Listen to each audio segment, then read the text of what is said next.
Bonjour mes élèves de 16e année primaire. On va reprendre nos cours de cette méthode qui s'appelle Atelier 4.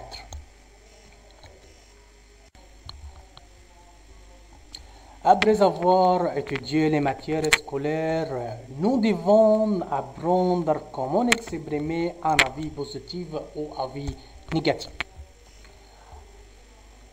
On va commencer par l'avis positif.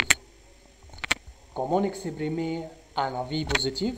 On doit écrire la matière scolaire, puis on utilise une de ces expressions.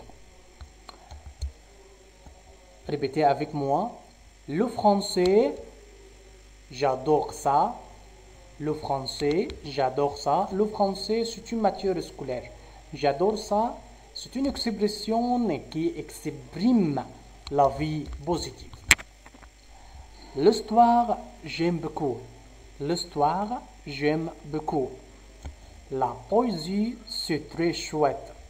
La poésie, c'est très chouette. Et pour la vie négative, comme la vie positive, on utilise la matière scolaire. Après ça, on ajoute une des expressions suivantes. Par exemple, le latin, je déteste ça. Le latin, c'est une matière scolaire. Et je déteste ça, c'est une expression qui exprime la vie négative. On va reprendre. L'anglais, je n'aime pas du tout. L'anglais, je n'aime pas du tout. La géographie, j'ai horreur de ça.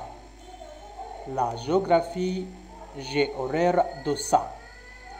C'est ennuyeux, la géographie. C'est ennuyeux, la géographie. Les mathématiques, quelle horreur. Les mathématiques, quelle horreur. Après avoir nos étudiants comment exprimer la vie négative ou la vie positive, on va appliquer sur quelques exercices. 1. Philippe, j'adore les mathématiques. C'est très intéressant. C'est un avis. Exactement, c'est un avis positif. Isabelle, je déteste le latin. C'est une langue très difficile à comprendre. Je déteste. Exactement, c'est un avis négatif. Lucie, j'ai horreur d'apprendre les sciences. C'est vraiment difficile. Difficile, c'est un mot qui exprime la vie négative. Exactement. Charles, quel bonheur de prendre des cours d'italien, c'est très chouette. Quel bonheur, c'est un mot qui exprime la vie positive. Exactement, c'est un avis positif. Dans notre leçon, il y a une règle très importante. Moi aussi et moi non plus. Quand on utilise moi aussi et quand on utilise moi non plus. Pour répondre à cette question, tu dois écouter bien mes élèves.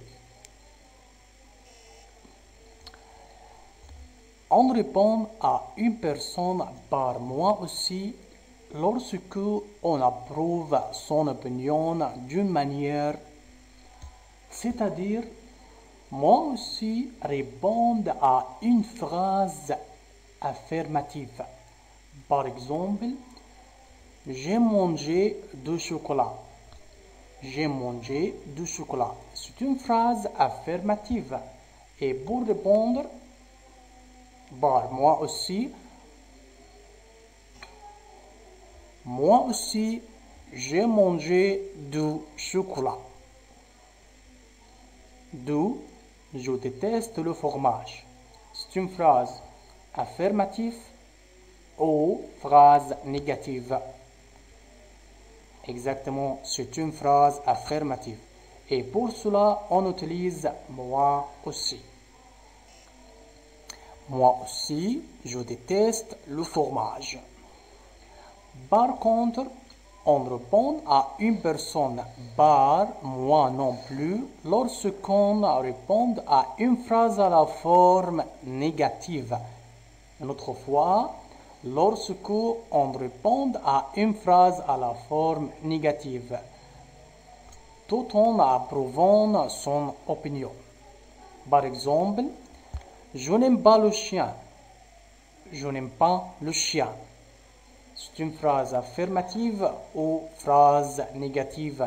Exactement, c'est une phrase négative et pour cela on utilise moi non plus.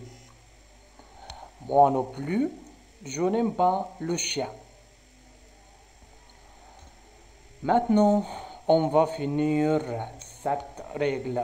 Et pour cela, on va appliquer sur quelques exercices viennent à répondre aux questions en utilisant moi aussi ou moi non plus. J'apprends le français à l'école. Et toi, c'est une phrase affirmative ou phrase négative? Exactement, c'est une phrase affirmative et pour cela on utilise moi aussi j'apprends le français. Je ne comprends pas l'exercice. Je ne comprends pas l'exercice et toi? C'est une phrase négative et pour cela on utilise moi non plus. J'ai faim. J'ai faim et toi? C'est une phrase affirmative. Moi aussi j'ai faim. Je ne parle pas chinois. Je ne parle pas chinois et toi? Exactement, c'est une phrase négative, on utilise moi non plus. J'ai horreur des mathématiques. Et toi? J'ai horreur des mathématiques. C'est une phrase affirmative et pour cela on utilise moi aussi. Maintenant mes élèves, c'est fini. À la cour, au cours prochain. Au revoir mes élèves.